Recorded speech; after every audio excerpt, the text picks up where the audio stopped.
Mafia boss insults the waitress in Italian, shocked when she responds flawlessly and puts him in his place. The air in the private dining room wasn't just cold, it was predatory. It was the chill that settled in your bones when Charles Alessandro was annoyed. The low thrum of the jazz band downstairs couldn't mask the tension that coiled like a viper at his table, a table set for one, dominating the best view of the rainy, slicked Mirror City. Charles, the shadow of the Alessandro network, didn't wait. He didn't forgive. And he certainly didn't tolerate incompetence. Another 5 minutes, his consigliere, a man whose face was set in perpetual anxiety, whispered into his earpiece from the bar, "And the kitchen guarantees it, boss." Charles didn't acknowledge the voice.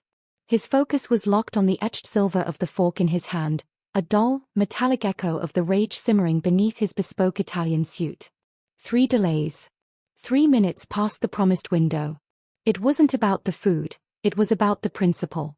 In his world, a promised time was a blood oath. Then, she appeared. Ella Bennett, a flash of hurried movement and misplaced grace in a crisp black uniform, weaving through the hushed room with a tray balanced high. She wasn't watching the floor. She was watching the clock, her brow furrowed in a stress Charles recognized, the raw panic of someone trying to hold her simple, essential world together. And that was her mistake. She swerved to avoid a busbowl, the movement sharp and desperate. The stem of a half-full glass of Chianti buckled, and a dark, syrupy stain exploded across the pristine white cuff of Charles's sleeve. It was a spill that felt like an act of war. The glass hit the carpet with a dull thud. The silence that followed was so profound it swallowed the music entirely. Every head in the room, security, managers, and the few other diners, snapped toward the table. Ella froze. The apology was already forming on her lips, a terrified, practiced murmur. "Oh, God, I am so terribly sorry, Mr. Vega, I..." Charles didn't look at the sleeve. He didn't raise his voice. He didn't even look at her. His eyes remained fixed on the fork, but the muscle ticking in his jaw was enough to make mountains tremble. He spoke only to the air, low, guttural, and in the language he reserved for contempt and cruelty. "Isii un incompetenti, maldestra cameriera con un futuro breve cum un fiammifero bagnato. Dovresti stare a casa e imparare a tenere le mani ferme, non rovinare la cena a un uomo che potrebbe licenziarti con un respiro. You are an incompetent, clumsy waitress with a future as short as a wet match.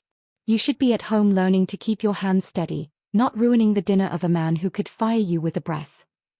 It was a casual, cold-blooded execution of her self-worth, delivered under the cover of a language he was certain she, and everyone else within earshot, wouldn't understand.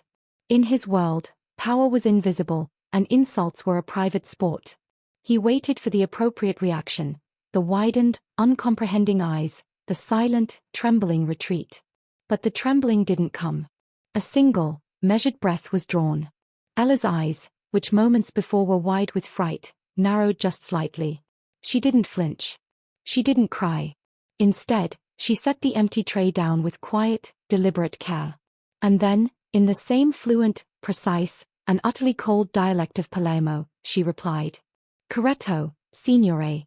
Ma permetta che la corregga su un punto, l'incompetenza e non sapere scegliere I propri soci. La maldestria e solo un incident.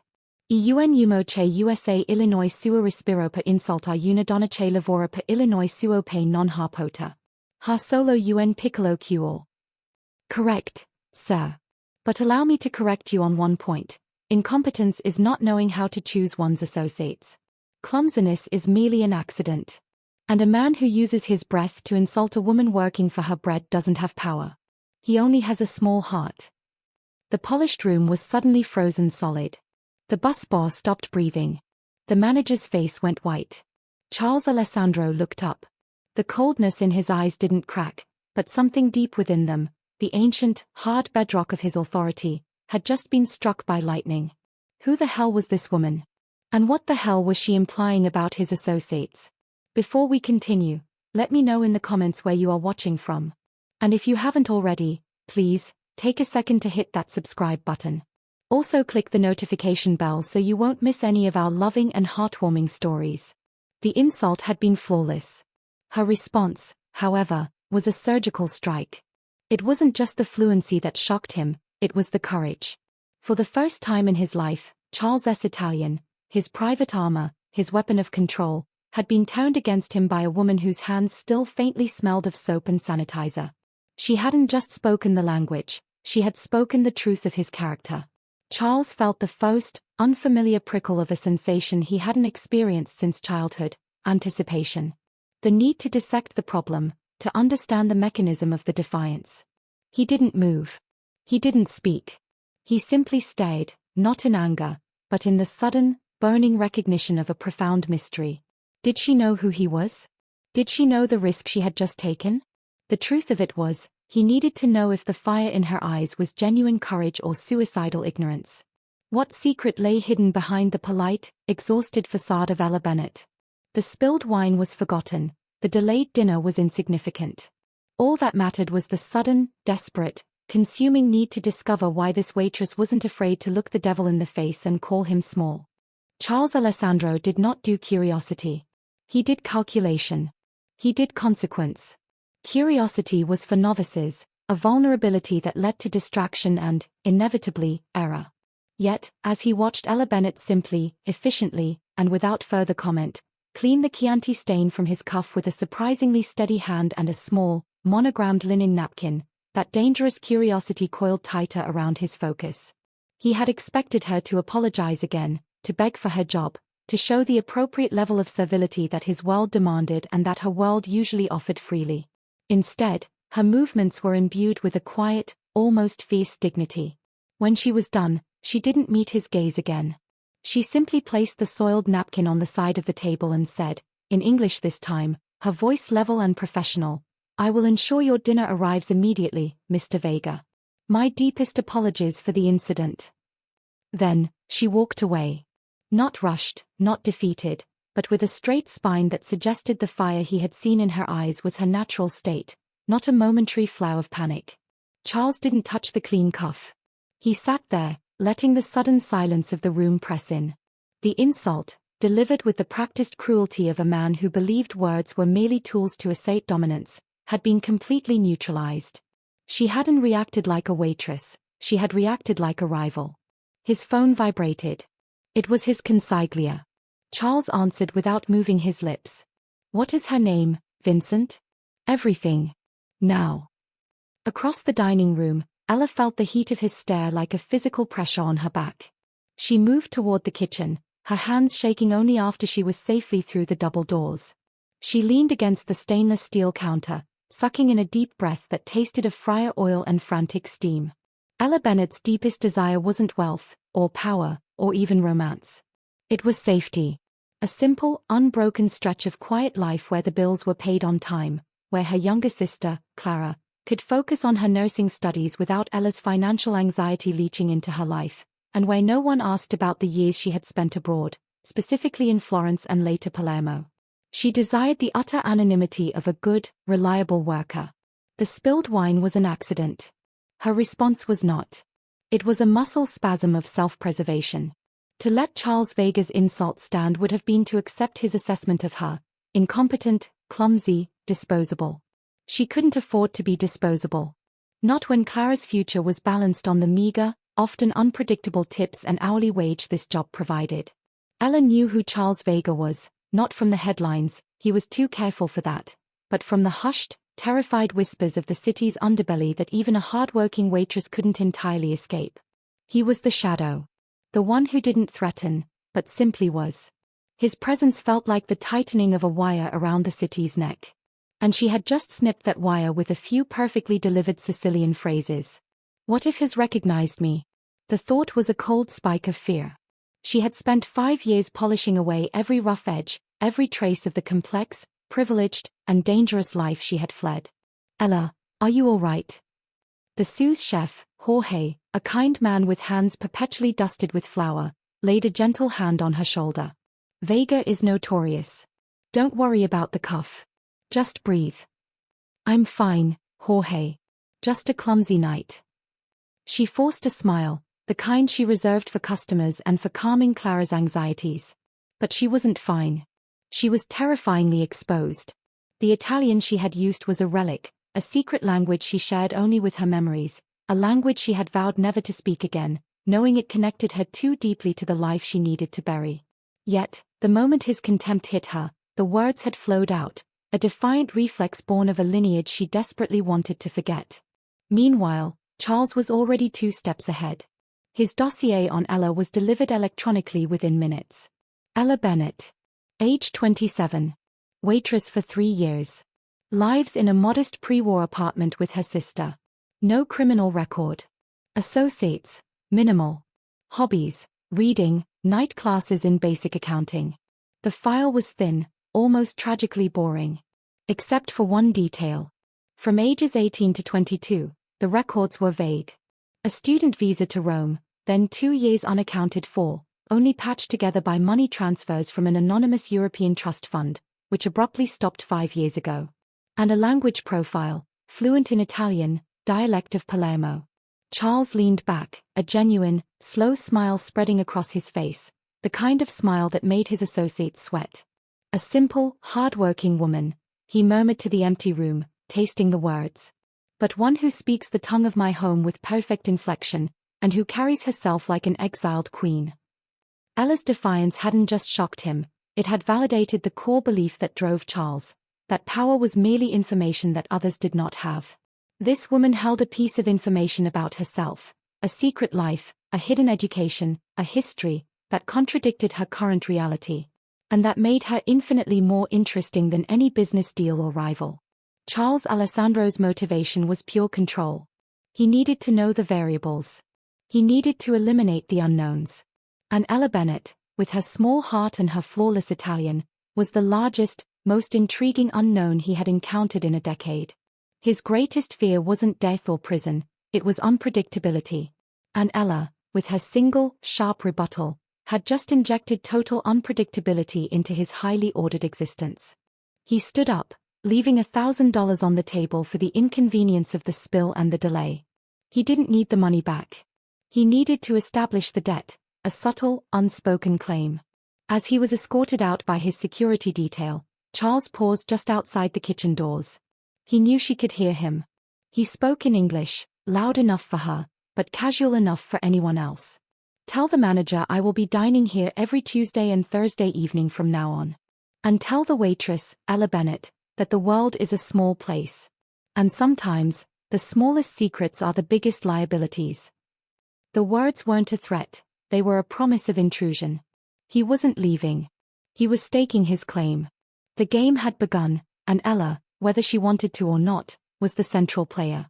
The question wasn't if their worlds would collide, but what she was truly hiding that made a life of servitude preferable to the wealth and influence her past hinted at. Charles Alessandro was true to his promise of intrusion. Every Tuesday and Thursday, he occupied the same table, a silent, powerful monument to disruption. Ella Bennett served him with flawless, impersonal professionalism, never meeting his eyes, never offering a word more than necessary. She was a fortress of neutrality, and every time she walked past, Charles felt the infuriating, exhilarating pull of a challenge he couldn't simply buy or intimidate his way out of. His team had done their homework, digging deeper into the financial history of the anonymous trust fund. The trail was heavily masked, but one thing was clear. The money had stopped flowing 5 years ago because the account holder, a shell corporation with ties to an old European banking family, had been liquidated overnight. The paper trail was cold, but the implications were violently hot. Ella wasn't just poor, she was cut off. And the entity that cut her off was likely one Charles knew, or had at least heard whispers of, in the intricate ecosystem of global criminal wealth. On a rainy Thursday, 2 weeks after the incident, the air in the restaurant didn't just feel tense, it felt wrong. Ella was setting a table near the entrance when she saw him, a man in a poorly fitted, cheap suit, with a face too eager, scanning the room. He didn't belong. He was looking for someone, and the moment his eyes landed on Charles's imposing figure in the corner, a switch flipped in his nervous posture. The man didn't approach Charles. He didn't even acknowledge him. Instead, he moved swiftly, purposefully, toward Ella. Ella Bennett. The man's voice was a greasy whisper, thick with an accent she hadn't heard in years, a specific regional dialect from the south of Italy, tied to a name she had been trying to forget since she crossed the Atlantic. Her blood ran ice cold. It wasn't Charles's people, and it wasn't the police. It was them. I don't know you, Ella said, keeping her voice low and steady, her hands gripping the silverware. The man smirked, pulling a small, folded piece of paper from his inner pocket. Oh, I think you do. Your father sends his regards, little bird. He says the singing needs to stop, and you need to pay back the family's investment. The phrase family's investment was code. It meant the time, money, and secrets they had poured into her before she vanished. Before Ella could formulate a reply, the man's hand shot out, not to hurt her, but to plant the folded paper directly into the pocket of her apron. He applied just enough pressure on her shoulder to leave a bruising promise. Consider this your first, and only, notice. You have 48 hours to call the number. Or we find your sister. The threat against Clara was the central challenge, the immediate, devastating threat that launched the story's main conflict. Ella felt the world tilt. Her greatest fear, exposure, was no longer a threat, it was a reality. The man turned to leave, his mission accomplished. But he was moving too fast, too carelessly. From his corner table, Charles Vega had seen the entire exchange. The way the waitress's face had gone from tired professionalism to raw, undisguised terror. The cheap suit, the accent, the coded language, Charles recognized the signature of a rival, smaller, older, and far more brutal faction that operated outside of his own territory. This wasn't local muscle, this was old-world trouble. The man passed Charles's table. In one seamless, barely visible motion, Charles's hand shot out, not toward the man's throat, but toward the man's wrist. The grip was less a grab and more a controlled paralysis. The hired muscle yelped, a high, startled sound, trying to yank his arm free. Charles looked up, his face a mask of serene, lethal calm. He didn't speak Italian, he spoke English, for the benefit of the room. You spilled something. Apologize to the lady, or I will ensure you never lift a spoon again. The man went pale, recognizing the dangerous stillness of the man who held him. He struggled, mumbling something inaudible. Louder, Charles commanded, his voice barely rising above the jazz, yet cutting through the air like razor wire. The man stared at Charles's hand, at the dark promise in his eyes, and knew he was caught between two fires. He looked toward Ella, who was still frozen, clutching the paper in her apron. I'm sorry, miss, he choked out, fee overwhelming duty. Charles released his wrist with a sharp, outward flick, sending the man stumbling backward. Now, get out, Charles ordered. The man scrambled out the door, abandoning his task and his dignity. The room, which had been silent before, was now completely hushed. All eyes were on Charles, who settled back into his chair as if he had merely adjusted his tie. But Charles's eyes, full of a fierce, protective intensity, were fixed on Ella. He had just witnessed the central truth of her vulnerability. She was running from something real, and that something had just found her. And in that moment, when his instinct wasn't to dominate but to defend, a new, powerful emotional line was drawn between them. It was the inciting incident for their connection, shared danger. Ella knew she should run. She should pack up Clara and disappear. But the sight of Charles, a man she feared, effortlessly neutralizing a threat against her, rooted her to the spot. Her fear gave way to a blinding, confused determination. She had to address him. She walked directly to his table, the crumpled paper burning in her apron pocket. She bent low, her voice a fierce whisper that only he could hear. You shouldn't have done that, Mr. Vega. You don't get involved in other people's business. Charles leaned closer, his eyes challenging, his proximity a kind of suffocating warmth. You think I got involved? You brought the business into my dining room, Principessa. And now it's my business. What was on that note? It's nothing, she lied, the word catching in her throat. Don't insult me, Charles said, his voice dropping to a dangerous register that vibrated through the bone. He reached across the table, his hand moving with deceptive speed, and delicately plucked the paper from her apron pocket. He didn't need to ask permission. He was simply taking what he was owed. Ella gasped, reaching for it too late. Their hands brushed, a brief, electric contact. In that millisecond, the shock of the incident, the fear for Clara, and the undeniable surge of attraction, born from the raw display of his protective, brutal power, hit her like a physical blow. The air crackled with a forbidden acknowledgement. He was danger, but he was her danger now. Charles unfolded the paper, his eyes scanning the Italian handwriting, a phone number, And one single, chilling word, capo. Boss. He looked up at Ella, his eyes holding the first hint of something other than calculation, a dark, possessive curiosity mixed with grim understanding.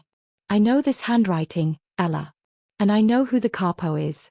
They don't send notices unless they already know where you sleep. This isn't a debt collection. This is a retrieval. Who are you, Ella Bennett, that your family wants you back so badly they're willing to step on my territory to get you? This was the first major plot twist. Charles wasn't just attracted to her, he understood the nature of her threat, confirming that Ella's simple life was a fragile lie. The stage is set for escalating conflict and deepening emotion. Ella Bennett felt the weight of Charles Alessandro's knowledge settle over her like a shroud. The casual brutality of his authority, which had been terrifying from a distance, was now an intense, claustrophobic proximity. Yet, she couldn't deny the terrifying comfort of his insight. He didn't ask if she was running, he asked why. The capo is my uncle, Franco Rossi, Ella whispered, her voice stripped of its earlier defiance, raw with exhaustion. He was my father's business partner. When my parents died in a car accident, he took over the family's assets, including me. He expected me to marry his son, solidify the alliance. I ran before the wedding contract was signed. Charles didn't flinch at the casual mention of arranged marriage and criminal families. This was his language. Rossi. Old school, fading empire. They deal in legitimate imports now, but the edges are still sharp. They cut you off 5 years ago because they assumed you were dead, or insignificant. I was insignificant. Until I spoke your language in front of you. Ella's bitterness was palpable. My father insisted I speak Italian fluently. He was obsessed with appearances. He also obsessed with the dialect of Palermo because it was his mother's home. He called it the language of secrets. And that secret just put a target on your sister's back. Charles crumpled the note, his face grim. If they sent a man here, they know everything.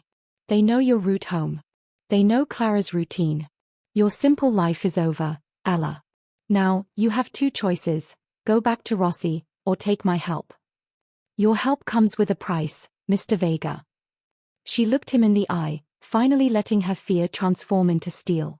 Of course, it does. He leaned back, reclaiming his air of detached control. The price is simple, information.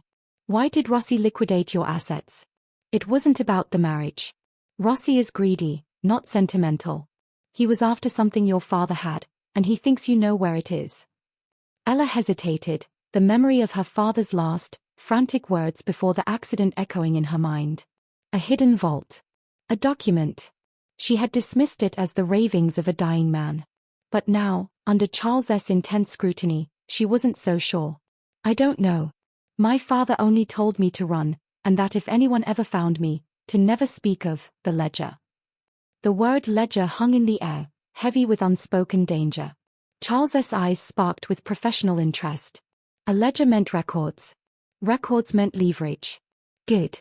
We have a starting point, Charles said, rising decisively. You're coming with me. I am not a possession, Mr. Vega.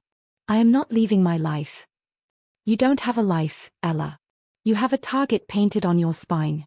Tonight, you leave your job. Tomorrow, you pack. Clara comes with us. He didn't wait for her consent. He simply summoned his consigliere, Vincent, with a look. Vincent, arrange protective transport for Miss Bennett and her sister. Discreetly.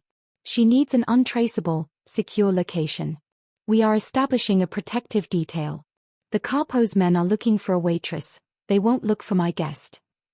The declaration, my guest, was possessive, a subtle red line drawn around her that was both infuriating and undeniably seductive.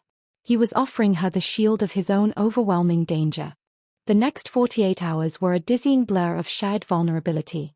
Ella packed her small life into 2 bags, Charles's men moving silently, efficiently, securing Clara Bennett from her university dorm and moving them both into a sprawling, secure penthouse suite, a discrete part of Charles's real estate portfolio. Clara, a sharp-witted young woman of 20, was bewildered and terrified. Who is this man, Ella? Are we in trouble? Why is his house filled with silent, expensive security guards? He's a client. Ella lied weakly, tucking Clara into a plush guest bed. A very powerful client who owes me a favor. We're safe here, Clara. Just finish your term online. Don't go out. The lie felt thin, especially when Charles himself entered the suite that evening, not in his usual power suit, but in a casual cashmere sweater, holding 2 steaming mugs of tea. He bypassed Clara entirely and went straight to Ella, who was staring out the window at the glittering, dangerous city below. Lie better, he murmured, handing her the mug. Your sister is clever. She knows this isn't a favor. She knows fear. Ella took the tea, the warmth a strange contrast to the cold fear in her stomach. You want me to tell her the truth? That I dragged her into the orbit of a mafia boss to escape another mafia boss? I don't need your permission to decide what to tell my sister. No, but you need my resources to keep her alive. Charles moved closer, forcing her to acknowledge his presence. You are focused on protecting Clara. I am focused on protecting the ledger. Our objectives align, for now. We need trust. This was the moment their forced alliance shifted into a genuine, tense connection. Charles wasn't just investigating her, he was seeing her core motivation. I need to know you won't use this ledger against me, Ella admitted, meeting his gaze. My family name is poison. I just want out. My word, Charles said, his voice low, his eyes intense. If the ledger gives me what I want, leverage against a rival who dared trespass, then you and Clara get complete, new identities, and enough money to vanish permanently. My word is gold, Ella. The price of breaking it is far higher than any ledger. Ella searched his eyes and, for the first time, saw not just danger, but a peculiar, unwavering integrity that only men of absolute power seemed to possess. He wasn't kind, but he was reliable. The days that followed were consumed by the investigation. Charles, utilizing his network, began to find the weak points in Ross's operation. He needed Ella's intimate knowledge of the family's old habits, their superstitions, and their favored locations. They spent hours together in his private library, poring over old financial maps of Florence and Palermo. The romantic subplot bloomed in the petri dish of shared high-stakes work. Why Palermo dialect, Charles? Ella asked late one night, her finger tracing a convoluted property line on a map. When you insulted me, it was flawless Sicilian. Your family is based here, in this city. Why cling to the language of a different coast? Charles closed the ledger she was looking at with a decisive snap. The sudden movement startled her, their hands were inches apart. A second identity, Charles admitted, his eyes holding hers. In my world, you always need a backup. A place where you speak the language flawlessly, where your history is obscured, where no one expects you. Palermo was where my grandfather taught me that respect is earned, not demanded, a lesson you seem to have mastered without a grandfather. The intimacy of the confession, the revelation of his own hidden depth and the acknowledgement of her strength, was a powerful pull. Ella felt a sudden, dizzying wave of attraction. He wasn't just a boss, he was an exile, a man who understood the necessary art of disguise. As their bond tightened, so did the danger. Vincent, Charles' consigliere, reported a successful hit on one of Ross's lieutenants by an unknown third party. Rossi is escalating, Charles concluded, looking over the surveillance photos. But this doesn't look like his work. Too clean, too fast. Someone else is after the ledger, too. He looked at Ella, who looked utterly lost. Who, Charles? Who else would know? A competitor. Or, Charles leaned in, his voice dropping to a dangerous whisper, someone who knew your father's business better than Rossi. Someone we haven't even considered yet. The tension escalated when Ella received a cryptic text message on a burner phone Charles had given her. The clock is running, little bird. Check the kitchen. Shaking, Ella went to the kitchen. Underneath the microwave, tucked into a bag of rice, was a small, crudely drawn sketch of Clara's face. Ella screamed. It wasn't loud, but it was raw. Charles rushed in, taking in the evidence immediately. They're close, he growled. Too close. This wasn't a warning, Ella. This was a statement of proximity. He gripped her arms, pulling her close, his expression a mixture of fury and fierce protection. This ends now. We find the ledger, we use the ledger, and we bury them all. Together. The shared adrenaline, the fear for Clara, and the undeniable physical connection forged by his protective stance created an explosive combination. Ella knew he was her only hope. She looked up at him, no longer just a client or a captor, but a lifeline forged from iron and shared secrets. The growing attraction was an anchor in the storm, but the question remained, could she trust the man whose world was built on betrayal and violence to save the only person she truly loved? The crude drawing of Clara's face was not just a threat, it was a breach. It shattered the illusion of safety Charles Alessandro had constructed. His fury wasn't loud, it was an unnerving, concentrated stillness that terrified Ella Bennett more than any shouting ever could. How? Charles demanded, his gaze sweeping the gleaming, high-tech kitchen. His security was ironclad, biometric locks, full-spectrum jamming, and a silent, rotating detail. No one gets past my perimeter without permission or a body count. Ella, trembling but forcing herself to focus on the threat to Clara, pointed to the faint scent of cinnamon that lingered in the air. I smelled it when I found the sketch. Cinnamon. My sister, Clara, she loves those cheap cinnamon hard candies. She hides them everywhere, even in the dorm. We've been here 3 days, Charles. Someone who knows that tiny, inconsequential detail about her habits put this here. Charles absorbed the detail, his eyes turning cold and hard. An amateur signal, but a professional infiltration. It wasn't left by a delivery driver or a cleaning service. It was left by someone familiar with the domestic rhythm of the Bennett family. An informant. Someone who had access to your old life and now has access to mine. They mobilized immediately. Charles didn't interrogate his men, he started a systemic, digital lockdown. Every access log, every temporary security pass, every recent contractor entry for the penthouse was cross-referenced with Ella's history. Hours melted away in the silent, tense library, bathed in the glow of holographic security maps. Ella was forced to recall every face, every distant cousin, every loyal family employee from her forgotten life. The answer, when it came, was a brutal, game-changing twist that shifted the entire story's direction. The breach wasn't physical, it was emotional. The security log showed one name that overlapped with Ella's known associates, Mia Wallace.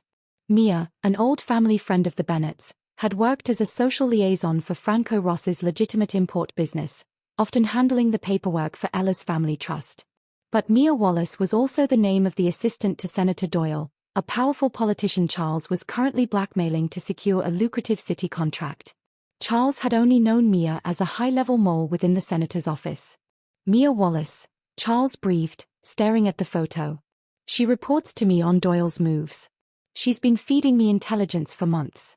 She had a temporary contractor pass to this building 2 days ago, for system maintenance on my server rack. Ella gasped, recognizing the face that had been kind to her as a child. She was a spy then, and she's a spy now. But for who? Rossi, or someone else? Neither, Charles declared, the betrayal hitting him with a stunning force of professional failure. If she works for Rossi, she wouldn't have risked the sketch. If she works for me, she wouldn't have threatened my guest. She's playing a third game, Ella. And she's doing it by trading secrets between our two worlds. The stakes immediately doubled. Their alliance was compromised from within by someone who had the trust of Charles and the intimate knowledge of Ella. The ledger, Ella whispered, realizing the horrifying implication. If Mia knows about the ledger, then she knows what's in it. She was the one processing the estate when the assets were liquidated. Charles moved from the screen to the antique oak vault where he had stored the few documents Ella had salvaged. He pulled out the sealed, brittle leather book, the supposed financial ledger. He had dismissed it as obsolete accounting. She's been watching us look for it, Charles said, his voice laced with venomous self-reproach. We've been looking for records. Mia has been looking for the truth. He carefully cut the binding. It wasn't a ledger. It was a journal. The pages were filled, not with debits and credits, but with a father's frantic, handwritten notes in a tight, coded script. Ella recognized her father's hand. As they deciphered the code, the true, game-changing revelation unfolded, challenging everything Charles and Ella believed about their own lives and their families' histories. The journal detailed a project from 20 years prior, a secret partnership between 3 men, Ella's father, Emilio Bennett, Franco Rossi, and Charles' own father, the former head of the Vega family. The partnership wasn't about drugs or imports. It was about creating a protected identity database for high-value informants and witnesses within the international network, a doomsday file that could dismantle global criminal enterprises from the inside out, offering immunity and new lives in exchange for testimony. Ella's father had been the keeper, the neutral party. Then came the true, devastating core of the twist. Ella's father hadn't died in a simple car accident. He was killed because he was preparing to activate the database and testify. And the last two entries, cryptic but clear, detailed the panic of one of the partners who wanted the database destroyed to protect himself. Entry 1, R is too panicked. His son, the boy, has seen too much. He wants it burned. I won't. I owe him this.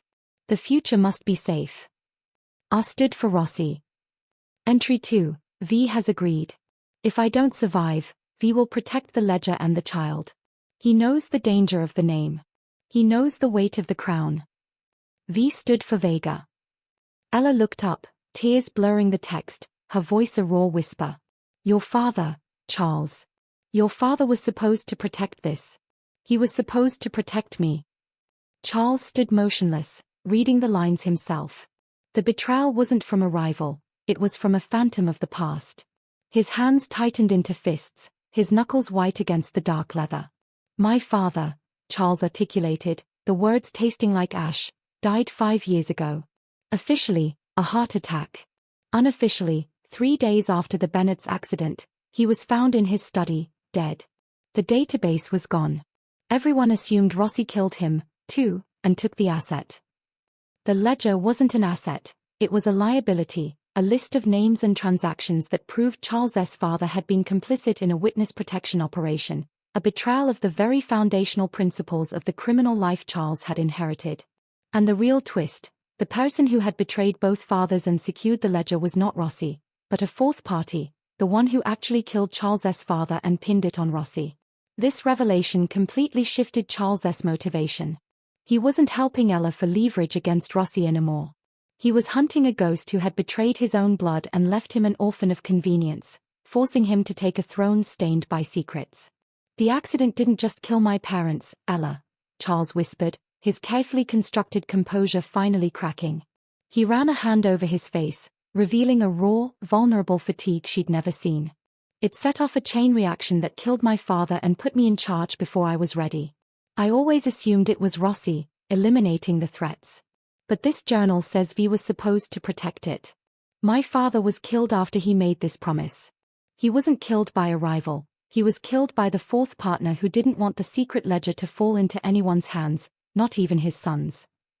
The shared trauma, both of them losing their fathers to the same catastrophic double-cross, bridged the enormous gap between the Mafia boss and the waitress. Their connection was no longer just attraction under pressure. It was the sacred, terrifying bond of mutual destiny. Ella stepped forward, her hand reaching out, not to touch, but to simply acknowledge his pain. We're not just running from Rossi, Charles. We're running from the truth. And Mia. Mia knows who the fourth partner is. Charles looked at her, his dark eyes ablaze with a mixture of rage, grief, and a fierce, possessive need. He pulled her close, the movement sudden, demanding. He didn't kiss her gently. He kissed her with the desperate urgency of a man whose foundations had just been vaporized. It was a kiss of shared trauma, a silent vow of vengeance, and the dizzying recognition that their futures were inextricably woven together by the sins of their fathers. This ends, Charles ground out against her mouth, his breath hot and urgent. Not with a ledger, but with the name of the man who took our fathers from us. And Mia is going to give us that name. The stakes were now the highest possible, the survival of Clara, the retrieval of a doomsday database, and the pursuit of a shared, murderous betrayer, a pursuit that threatened to unravel the entire foundation of Charles Vega's power. The kiss of shared vengeance was a lightning strike, leaving Charles Alessandro and Ella Bennett reeling in the aftermath of the terrifying journal revelation. Their initial plan, to find the ledger and use it for leverage, was dead. Their new purpose was singular and far more dangerous. Finding the fourth partner who had manipulated their families and taken their fathers. The first move was to find Mia Wallace. Charles's world was efficient. Within the hour, his assets were deployed. But Mia, a master of deception, had anticipated the betrayal. Charles received a secure message from Mia, not on his burner phone, but displayed chillingly on the large-screen TV in his penthouse living room. The feed showed a live shot of a quiet, suburban street. The camera zoomed in slightly on a brightly lit window. It was Clara's temporary school housing. Mia's voice, cool and smooth, filled the room. "Hello, Charles. I know what you found. And I know who I work for. You made a mistake prioritizing a waitress over the legacy of your father. That journal? It's the key to a database far more valuable than your little contracts.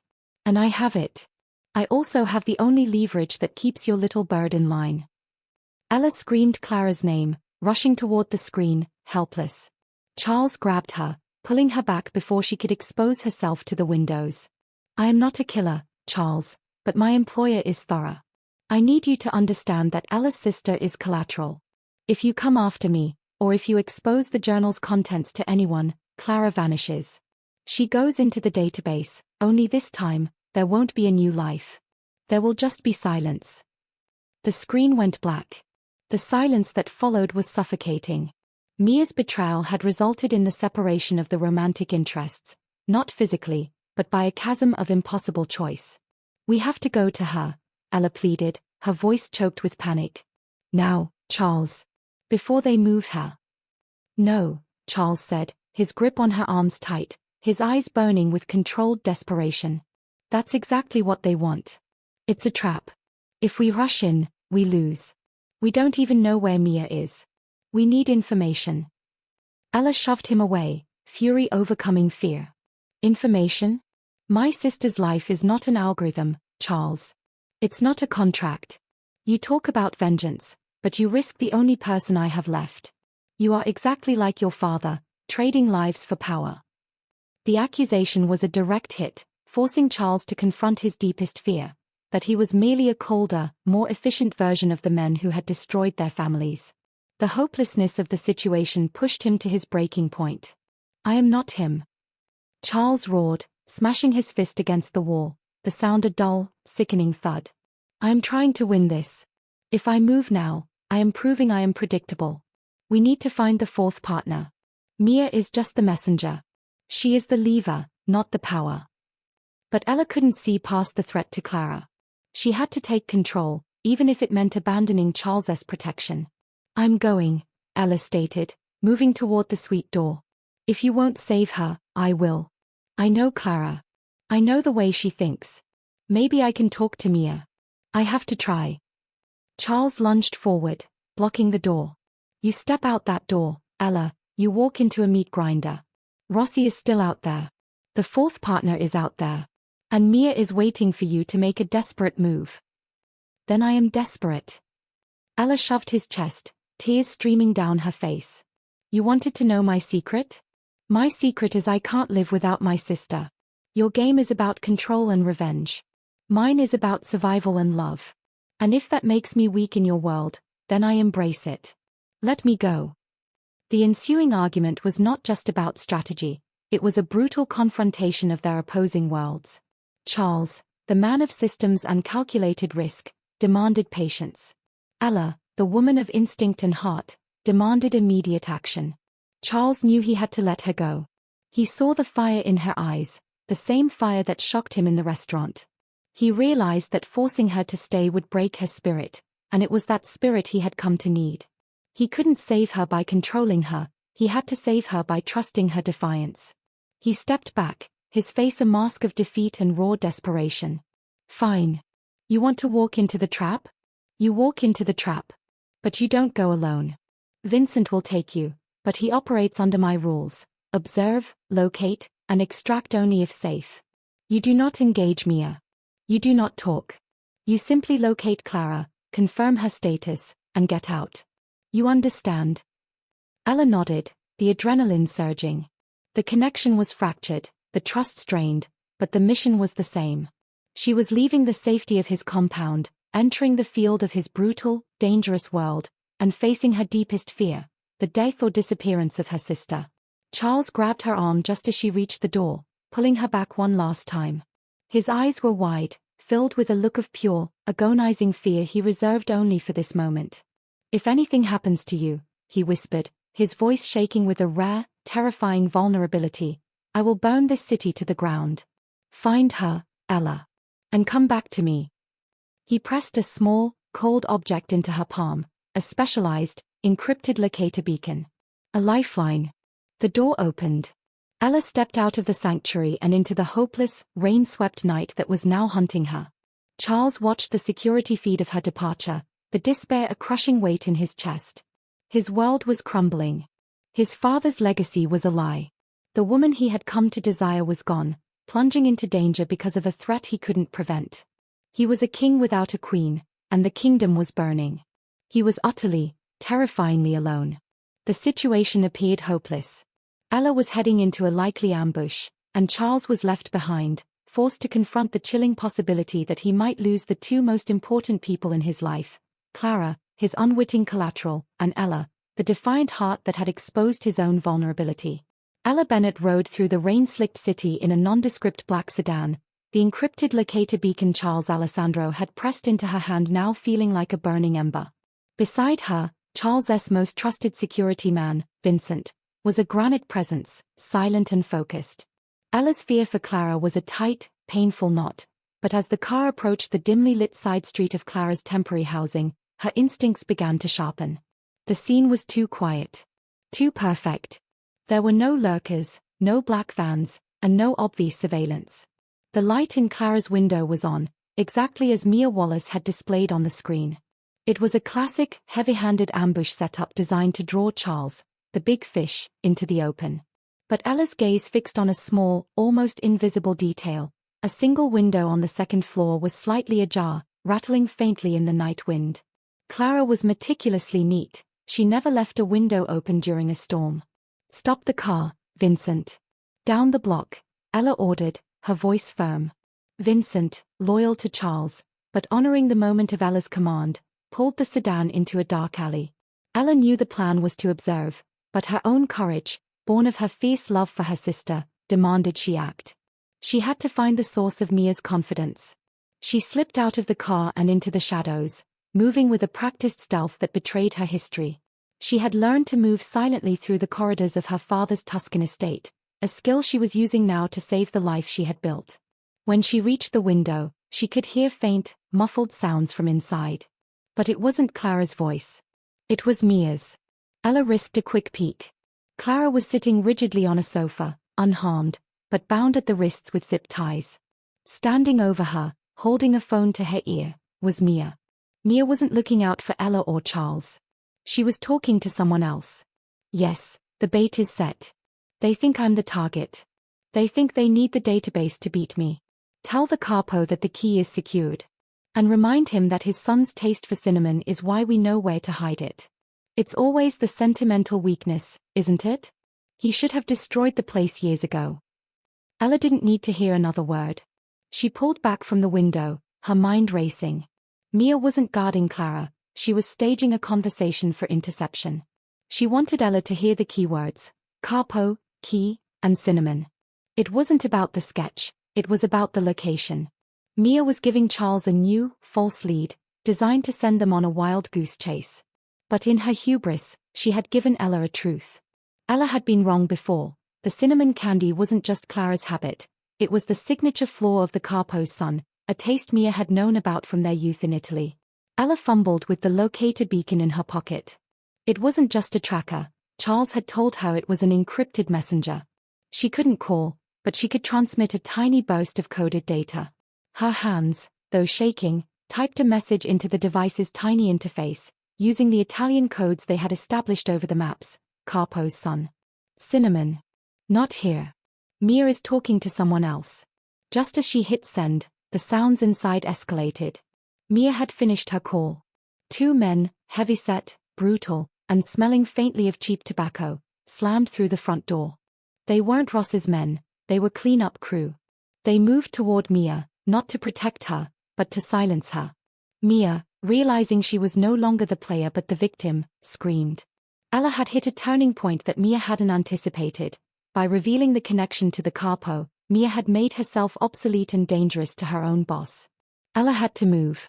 She ran back toward the sedan, only to see Vincent, Charles's security man, slumped over the steering wheel, a dark, blossoming stain on his shoulder. An unseen sniper had been watching the sedan, eliminating the immediate threat to the capo's cleanup operation. Ella was truly alone, her desperate plan failing. She was trapped between the cleanup crew inside and the sniper outside. The despair of the darkest hour returned, but this time, it was tempered by the determination of knowing why she was fighting. Meanwhile, miles away in the sterile silence of the penthouse, Charles was descending into a maelstrom of regret. He saw the locator beacon go dark, then flash back on with a cryptic, coded boast, Capo's son. Cinnamon. Not here. Ella had been caught. But the message wasn't a distress call, it was intelligence. She hadn't been screaming, she had been sending a crucial realization. Charles had spent the last hour alone, tormented, looking for the fourth partner in the shadows of his father's journal. He'd focused on the V and the R, Vega and Rossi. But Mia's words, intercepted by Ella, were the true key. Cinnamon. Sentimental weakness. Charles slammed his hand down on the journal, a sudden, blinding realization filling him. He had always focused on the ruthlessness of his father's generation. But what was the one thing they couldn't destroy? The past. He pulled up the old family ledgers and property titles.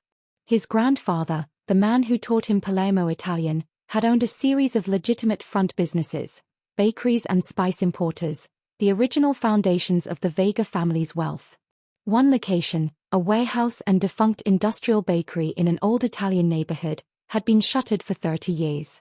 Its official records noted it was infested with vermin and scheduled for demolition, a tax write-off. But Charles remembered something from his childhood, the scent of cinnamon and stale bread, and his father telling him, "This place, Charles, is where the secrets sleep. No one looks for a king in a graveyard." He knew then. The database wasn't in some high-tech server farm. It was in the one place everyone, including Rossi and the fourth partner, had dismissed, an abandoned bakery, a monument to the Vega family's sentimental weakness for their origins. The key Mia spoke of wasn't digital, it was physical access to that location. The despair was instantly replaced by a surge of hope and furious determination. Charles grabbed the keys to a fast, armored vehicle and signaled his remaining security detail. He was racing toward the ambush, not to save Ella from the trap, but to reunite with her at the most dangerous point and leverage her information. He found the sedan wrecked, Vincent bleeding but alive, providing cover. Ella was gone. He saw the movement in the shadows near the open window and moved toward it, his gun drawn. He found Ella behind a dumpster, breathing hard, her eyes wide with terror but shining with defiant relief. The relief was not that he had saved her, but that he was there. "Clara is alive. Inside. Mia just gave me the key," Ella whispered, pulling him into the shadows. "The cinnamon," Charles finished, his voice raw with urgency. "The capo's son has a weakness for the scent of cinnamon. It's the old Vega bakery. The real server is there. The database is hidden in a vault underneath the ovens." He pulled her into his arms, not for passion, but for a crushing, desperate necessity. Their minds, honed by shared danger, had converged on the truth from opposite sides. The love that sparked between them was now the deep, unbreakable understanding that they were the two sides of the same strategy. Charles was the power and the information, Ella was the instinct and the insight. "We save Clara, then we hit the bakery," Ella said, no longer a waitress but a commander. "No," Charles corrected, his eyes hard. "We hit the bakery now. The cleanup crew is inside. Mia's boss will be expecting us to save Clara first. We need the leverage of the database to guarantee her safe release. You have to trust my system, Ella. We fight to win, not to react."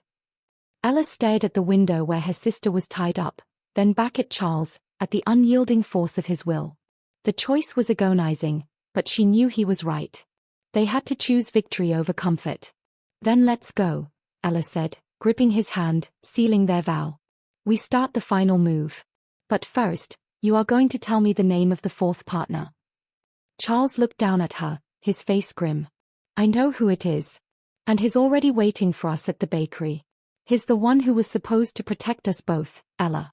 The man who ordered my father to protect you, only to kill him later for the silence. The capo's real boss is Senator Doyle." The final confrontation was set. Senator Doyle, Charles's victim of blackmail, the political puppet, was the ultimate betrayer, holding the database and Clara. They now had the location and the enemy. The old Vega bakery was a monument to decay, nestled in a forgotten industrial block.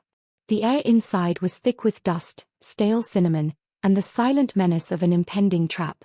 Charles Alessandro and Ella Bennett moved through the cavernous space, Ella using her intimate knowledge of old-world security quirks, Charles relying on the raw power of his training.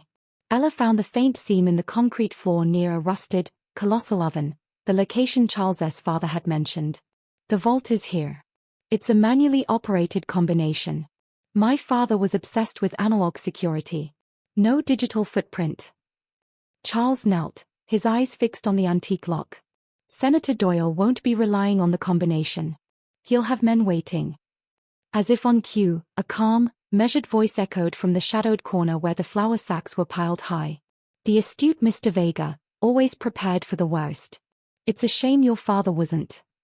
Senator Jules Winfield, the same politician Charles had been blackmailing, now revealed as the true capo and the fourth partner, stepped into the dusty light. He was flanked by two formidable security guards, and standing next to him, terrified but rigid, was Mia Wallace.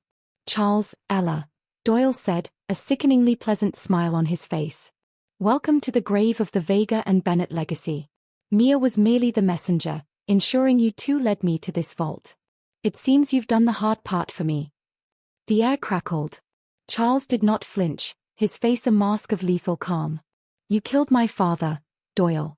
You convinced him to protect the ledger, then eliminated him before he could turn it over to the authorities. Killed is such a crude term, Charles. Doyle chuckled, adjusting his expensive jacket. It was necessary. Your father was sentimental, obsessed with the honor code. He was going to expose the entire network to protect a waitress and her sister. He was a weakness. I simply removed the liability and let your rivalry with Rossi burn itself out. Doyle pointed to Mia, who was visibly shaking. Mia found the original journal when she was processing the Bennett liquidation. She realized the truth, that this vault contains the original witness protection database, the names, the locations, the entire list of assets.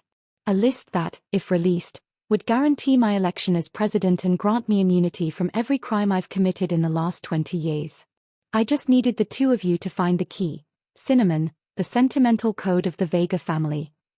Doyle's guards raised their weapons. Doyle stepped forward to enter the combination into the lock, a 5-digit sequence he clearly possessed. But Ella moved first. She didn't attack, she didn't beg. She simply looked past Doyle, directly at Mia, and spoke in the most commanding, fluent Palermo-Italian Charles had ever heard her use. Mia. Non dimenticare chi siamo. We are not his pawns. He will kill you the moment he opens that vault. You brought the sketch of Clara to my apartment. You did not have to, but you did. That was not about leverage, that was a warning. Prove you are more than his errand girl. The appeal was a devastating hit to Mia's core. Ella was recognizing Mia's own history, her fear of being disposable. Doyle cursed, realizing Ella was using their shared, secret history against his control. Don't listen to her, Mia. She's lying. Doyle screamed. But Mia's eyes, filled with regret and fury, were fixed on Ella. The moment of vulnerability exchanged was enough. Mia made a choice. She stepped away from Doyle, toward Ella, using her body as a shield. He said he'd protect me, Ella, Mia whispered, tears streaming down her face. But he's already paid the cleaner. He's right. I'm a liability.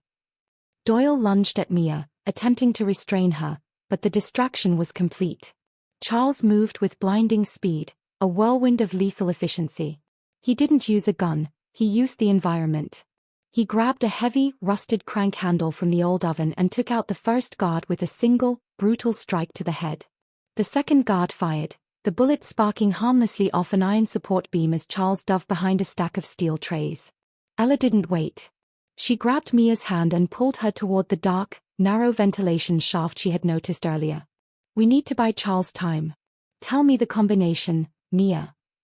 It's his birth date. 1-9-6-5-1. He was sentimental too.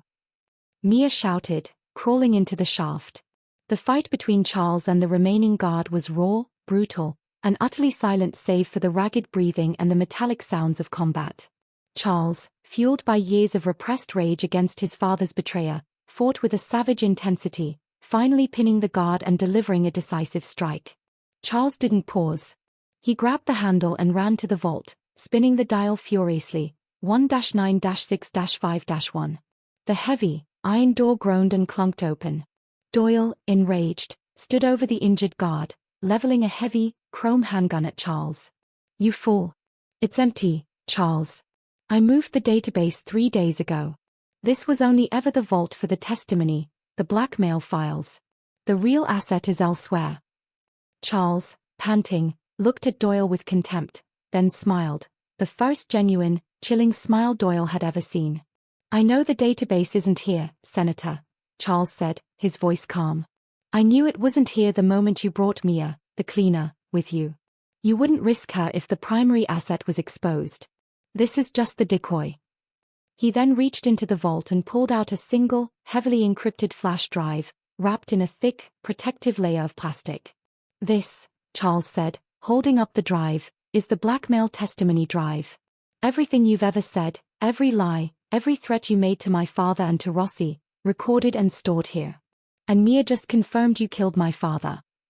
Doyle paled, his confidence collapsing. "You don't understand the power of the database. I'll still win. You have nothing but a recording." "Oh, I have the real asset, Senator," Charles corrected, stepping out of the shadows. He didn't point his gun at Doyle. He pointed to the large, industrial modem box hanging above the old ovens, which was humming quietly. "Mia told Ella that the real asset was secured with the key." "You meant the key to the database, not the key to this vault. And the key isn't a password, Senator. It's a device," Charles explained.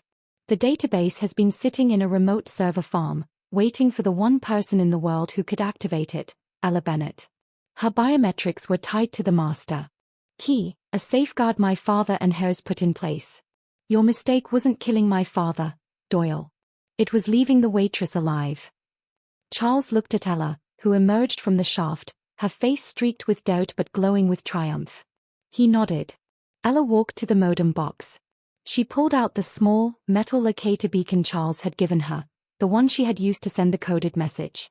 It was the master activation key. She pressed the thumbprint reader on the device, inserting her DNA into the encrypted modem. A loud chime echoed through the bakery. On the small screen of the modem, a message flashed. "Database activation sequence initiated. Secure transmission to global authorities commencing." Doyle roared, lifting his gun. But before he could fire, Charles acted. He didn't shoot Doyle, he shot the ceiling above him. A massive section of rusted ventilation ducting crashed down, pinning Doyle and his injured guard beneath the heavy metal. Charles ran to Ella, pulling her away from the falling debris, their eyes locking in a moment of sheer, exhausted triumph. They had done it. They had defeated the enemy, not with violence, but with shared knowledge, trust, and the courage of a waitress who chose defiance over fear. Triumph, relief, and justice. The police sirens began to wail in the distance, drawn by the sound of Charles's warning shot. The age of Senator Doyle was over. The silence that followed the crash of the ventilation system was the sound of a universe realigning itself. Sirens wailed closer, but inside the dusty, cavernous bakery, Charles Alessandro and Ella Bennett were only aware of each other. The flash of the activated database, the ultimate act of justice, had illuminated their future. Charles released Ella from the protective embrace, his hands lingering on her shoulders. His gaze, usually cold and calculating, was now warm with a profound mixture of relief, respect, and something undeniably like love. "You are the master key," Charles stated, shaking his head slightly in awe. "You were the fail-safe. Your father made the waitress, the person no one would ever suspect of having power, the most dangerous person in the room. And you were the force that unlocked the key," Ella responded, a tired but genuine smile finally breaking through her fear.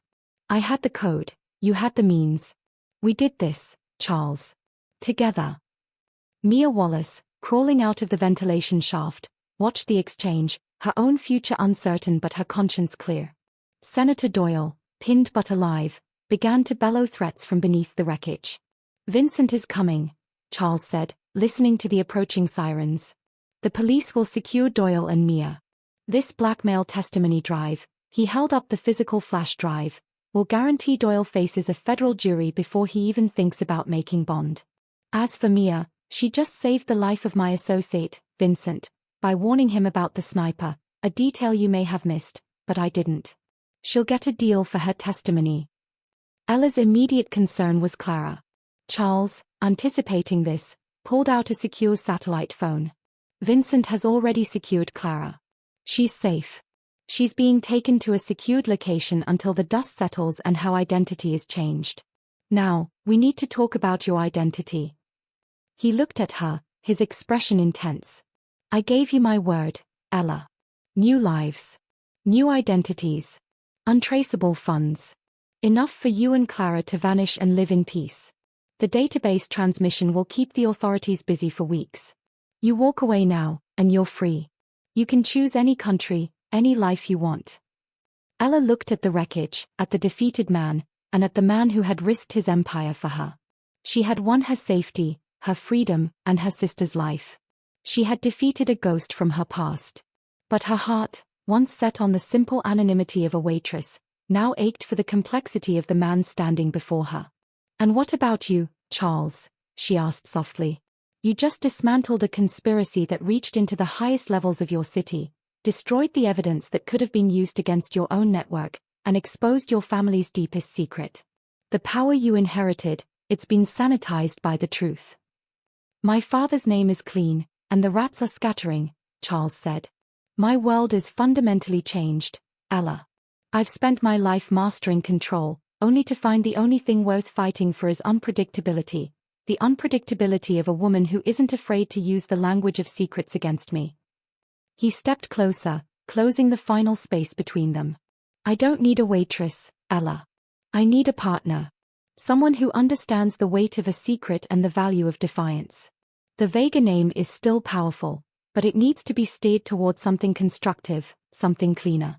I need you, Ella, not to serve me, but to challenge me. Ella reached out, touching the place on his face where the tension usually coiled. Your world is dangerous, Charles. It's built on shadows. Then let's bring a little light into the shadows, Charles countered, his voice a low promise. The old ways are over. Doyle's defeat is a signal. It's time to build something new. But I won't do it alone. I need you beside me, Ella. Not as an exile, but as my equal. The one person who looks at me and sees not the Mafia boss, but the man who was just brave enough to fight for his father's honor. Ella knew the risk was immense. But the love that had grown between them was forged in fire and absolute truth. She no longer feared his power, she trusted his integrity.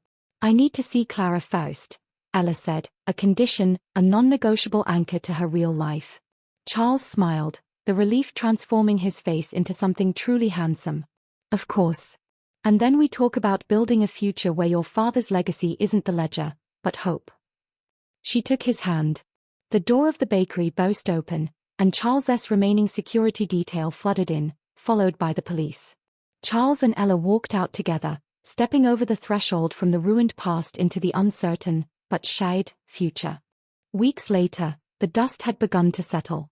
Senator Doyle and his associates were facing an insurmountable mountain of charges based on the database and the testimony.